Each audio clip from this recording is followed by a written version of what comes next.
first step, I put a little bit of oil in there. Just nothing special about this oil, just cheap from the hardware store, just for your door hinges and bike chains and whatnot.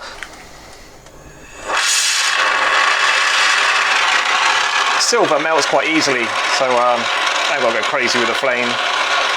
What I do is I support it on there rather than holding it with my hand. You can, but it's just nice if it's secure.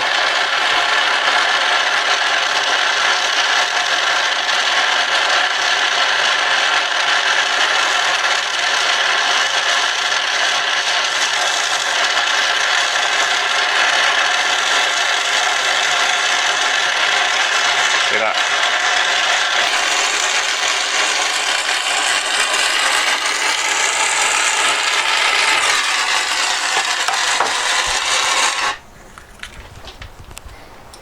So obviously that's really hot. This metal work's now really hot, so you've got to be careful with your fingers. Use tweezers to get this out, obviously.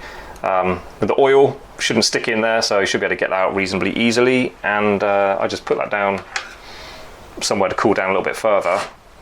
I don't always do it like I didn't today, but it helps when you dab a borax cone on the bits as they melt. It helps, the flux helps it all flow together nicely, so that's something you might want to do. And also I should mention, it's quite fumey doing this. You've got big flames, there's a lot of fumes coming off your flame, and yeah, just melting the metal. I think smoke comes off this a little bit as it deteriorates. I don't know where it's coming from. It's quite a smoky, fumey process, so make sure you're near an open window, or the very least you're in kind of a big room with a fan on or something. You want the air moving somehow.